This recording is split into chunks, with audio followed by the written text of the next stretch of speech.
On an unusually warm afternoon, Mike and Charlie stood on the expansive green of Ridgeway Golf Course, arms crossed, staring each other down with a seriousness that belied the tranquil atmosphere around them. The course was alive with calculated swings and the muted laughter of golfers enjoying their day, but for these two men, this was a critical moment. Beneath the soft sunlight, their light-colored shirts billowed slightly in the gentle breeze, the shadows they cast echoing the tension building between them. "You think you can just come here and take over?"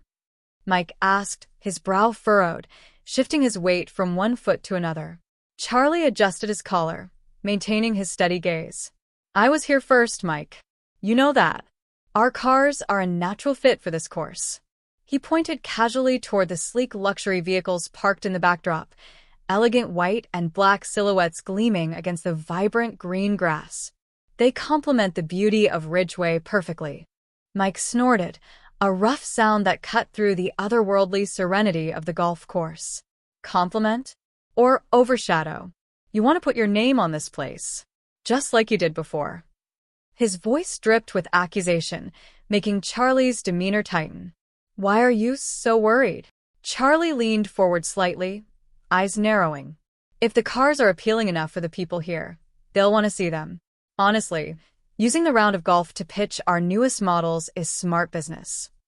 "The only thing it'll attract," Mike shot back, "is resentment from loyal members.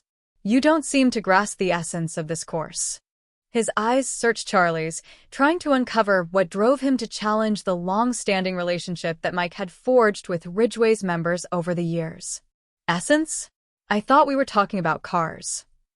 Charlie smirked, a flicker of confidence crossing his face, but it vanished as quickly as it appeared. "What's the real reason you're against it? Is it just fear of competition?" "That's rich coming from you," Mike snapped, the air between them electric with unspoken challenges. "This is more than business. You're disregarding everything that this course stands for, the history, the people, the rules." Just then, a commotion erupted from the nearby putting green. A group of players stood frozen, eyes wide as they stared towards the water hazard. A black luxury car had somehow rolled down the slope, splashing into the small pond that adorned the edge of the course. "Is that one of ours?" Charlie exclaimed, a blend of horror and curiosity flashing across his expression. Without thinking, both men dashed toward the sound, any prior tension forgotten for the moment. As they reached the scene, the car bobbed gently in the water, its polished surface glinting menacingly in the afternoon light. The players murmured in disbelief, their golf games forgotten.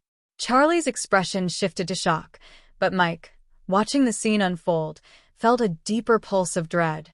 "Maybe," Mike whispered under his breath, "there's more at stake today than just golf and cars." Charlie turned to him, confusion etched across his face. "What do you mean?" "It's not just about your promotional strategies, Charlie. Sometimes the course does more than expose flaws in our game. It reveals secrets we never wanted to know." The tension returned, but this time it was more than just rivalry. It was the gnawing realization that something unsettling lay beneath the surface of their competition. And as the sun dipped lower in the sky, casting elongated shadows on the course, both men understood that this incident might change everything they thought they knew. What had felt like an insignificant day of golf was suddenly steeped in mystery and implications, and it would take more than a rivalry to navigate the unfolding truth. As silence descended on the crowd, a single thought echoed in Mike's mind. This was only the beginning. As silence descended on the crowd, a single thought echoed in Mike's mind. This was only the beginning. The murmurs carried uncertainty in the air, intensifying the gravity of the moment. Charlie and Mike exchanged glances, their earlier confrontation now a distant concern overshadowed by the surreal calamity conspiring against them. "Do you think anyone's inside?" Charlie asked, the edge of concern softening his bravado. Even though he seemed more intrigued than worried, there was no denying the growing nervous energy rippling through the assembled crowd. Mike shook his head, his instincts kicking in. "We need to call for help, check if anyone's injured." He watched as golfers began to scatter, some rushing toward the nearest clubhouse while others grabbed their phones, snapping pictures of the vehicle in distress. The mood shifted from disbelief to an escalating sense of urgency. Just then, a cacophony of sirens echoed in the distance, drawing closer. "You think the driver fled?" Charlie mused, a mixture of intrigue and panic evident in his tone. He leaned closer to the pond, trying to catch a glimpse of anything beneath the surface. "It's possible," Mike replied, keenly aware of the implications.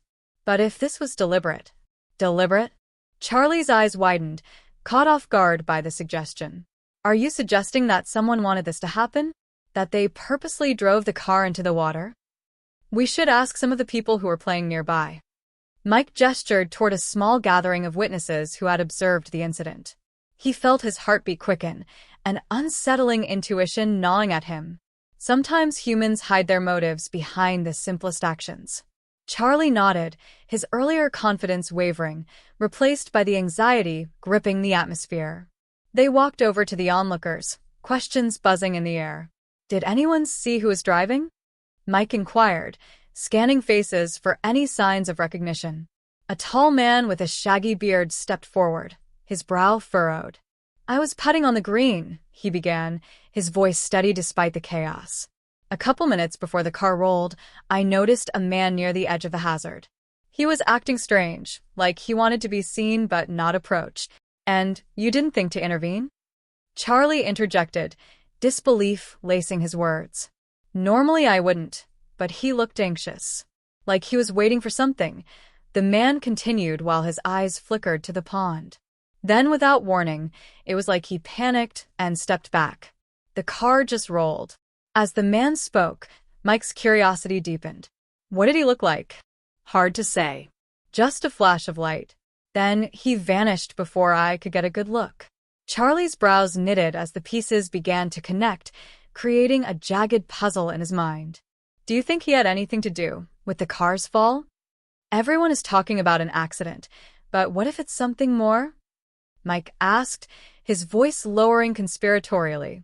"This feels engineered, planned." Charlie glanced over at the car, the ripples in the water reflecting his growing suspicions. "You think someone wanted to make a statement here?" "Perhaps.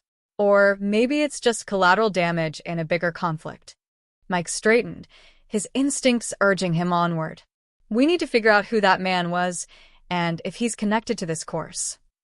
As the sirens finally arrived, scattering the remaining spectators and turning the field into a scene of chaos, Mike felt a rush of urgency. "Come on, let's see if we can backtrack a little. Maybe someone has seen him since." Charlie nodded, an uncharacteristic seriousness replacing his earlier bravado. "Yeah, let's get to the bottom of this before it spirals further out of control."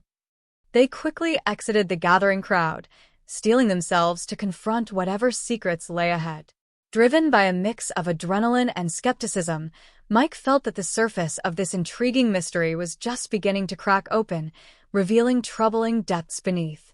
Their golf game was no longer the priority. A darker game was afoot, and now it seemed their choices would determine the stakes.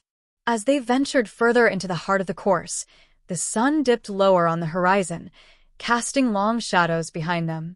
With each step, awareness dawned that they were no longer just men challenging each other over a friendly round. They were pawns navigating a game that could unveil truths darker than either had expected. As they ventured further into the heart of the course, the sun dipped lower on the horizon, casting long shadows behind them. With each step, awareness dawned that they were no longer just men challenging each other over a friendly round. They were pawns navigating a game that could unveil truths darker than either had expected. "Let's check the clubhouse first," Mike suggested, his mind racing.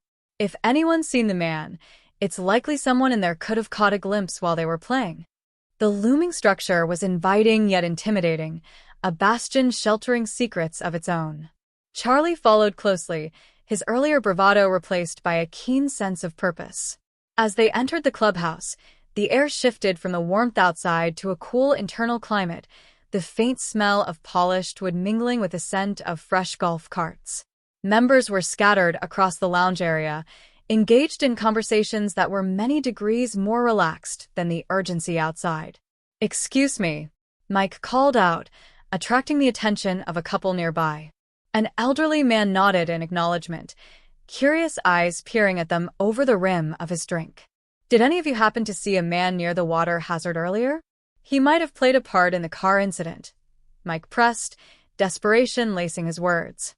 I saw someone acting strangely, a woman interjected from a nearby table. He was pacing near the edge, looking agitated. But by the time I thought to approach, he had vanished. Her expression held equal parts concern and intrigue. Could you describe him? Charlie asked, heart quickening. Hard to say. He was wearing a dark jacket, and I remember he had dark hair, but it was more his demeanor that stood out. Like he was waiting for something to happen, she replied, her voice low, almost conspiratorial. Waiting, huh? Mike exchanged a glance with Charlie, their suspicions rekindled. Did you see anyone with him? Any associates? The woman shook her head. Just him. But it was unsettling, and then the car rolled into the water.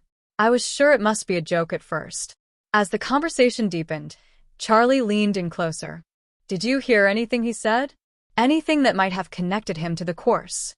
The elderly man who had been observing from the side interjected. No, but there's been a rumor floating around. People have seen strange figures around the course lately, late at night. Some think it's just small-time mischief, but a few whispered that it could be something more serious. You know how gossip spreads. Mike's mind churned with the pieces of the puzzle, slowly forming something alarming.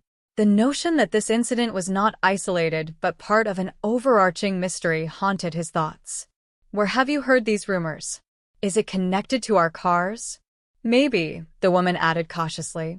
But it might also relate to someone's increasing interest in the property value around here and its extravagant attractions. Charlie paled slightly. Property values? Like someone's trying to push something out? With a nod, the elderly man leaned forward, his voice lowered. You know, changes are coming. We need to be careful. Those vintage luxury cars might not just be a fascination. There are stories of reckless entrepreneurs with intentions to reshape this area. The abrupt realization hit Mike hard. Then Charlie was right all along. This isn't just about car promotion. This could be a shakeup at Ridgeway Golf Course, and it's not about to end here. As they mulled over the implications, the atmosphere in the clubhouse began to shift with the arrival of a larger crowd, members increasingly anxious about the unfolding chaos outside. Look, Charlie said, his face resolute. We need to get ahead of this. If there's someone orchestrating events like these, we'll be powerless unless we find them first. Mike nodded, adrenaline pumping through his veins. Let's start by reaching anyone nearby who might have parked their cars close to the hazard. Whoever was there may hold additional clues. They quickly drew a plan, preparing to scour the area for anyone that could link the dots back to that mysterious man. As they exited the clubhouse, the day began to take a darker turn. The sinking sun now a fiery orb on the horizon, reflecting the intensifying urgency of their quest. With every step, they could feel the weight of their suspicions and the shadows of unseen forces creeping ever closer, pulling them into a narrative that was becoming darker by the moment. This was no longer a simple day out on the golf course. It was a dive into a saga filled with hidden agendas and possibly dangerous encounters. Each moment felt like the calm before a storm, and Mike couldn't help but wonder how far this rabbit hole would take them. The answers might not only reshape their lives, but potentially the very foundation of Ridgeway itself. As they exited the clubhouse, the day began to take a darker turn. The sinking sun now a fiery orb on the horizon, reflecting the intensifying urgency of their quest. With every step, they could feel the weight of their suspicions and the shadows of unseen forces creeping ever closer, pulling them into a narrative that was becoming darker by the moment. Let's not waste any time, Mike urged, leading the way toward the parking lot where the cars lined up under the boughs of tall, whispering trees. The echoing sound of hurried footsteps followed them, a fervent reminder that they weren't alone. Curiosity and concern had drawn others to hang on their words. Mike spotted a trio of golfers who had just parked their vintage sports cars, their faces a mix of confusion and worry as they discussed the commotion by the water. Perfect, he called out, beckoning them closer. We need to ask you a few questions about what you saw earlier. The group exchanged glances before one man stepped forward, his stance guarded. What's this all about? We were just finishing up when all chaos broke loose. Charlie jumped in, his voice authoritative yet earnest. We think that the car that rolled into the water wasn't just an accident. Did any of you see anything unusual right before it happened? The trio stiffened, shifting from apprehension to intrigue. An older gentleman with a silver mustache spoke up.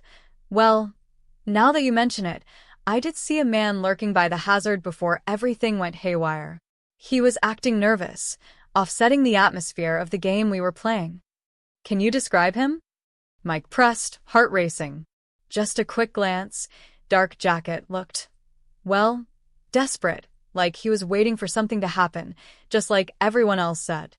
The man frowned, searching his memory. He seemed to know something we didn't, you know? Mike's pulse quickened. And then what happened? Suddenly, he took off, practically ran away as the car started moving. We thought he was trying to alert someone. It was chaotic, the woman beside the man added. By the time we recognized the sound of the engine revving, it was too late. Charlie leaned in. Did he mention anything? Anything that could connect him to any plans, or perhaps even a group? Not a word, the older gentleman replied, shaking his head. But I do recall him having a phone. He seemed to be talking or texting. I didn't think much of it at the time. That's crucial, Mike said, the pieces of the puzzle starting to align. If it's connected, those messages could be worth tracking down. A shadow flitted across the parking lot, and Charlie's attention was drawn to a figure lingering at the far end. Hold on. Is that him? He whispered, squinting as he focused on the man watching from a distance, half hidden behind a row of parked cars. Where? Mike asked, straining to get a better look. There. Charlie pointed. The one in the dark jacket. Just as they took a step forward, the man pivoted, eyes wide. In that instant, he darted away, plunging into the thickness of the trees bordering the parking lot. Hey, stop, Mike shouted, adrenaline surging through him. Without hesitating, they set off in pursuit, dodging golf carts and confused onlookers. The man was fast, weaving through the thicket, under branches that snagged at their clothes like grasping hands.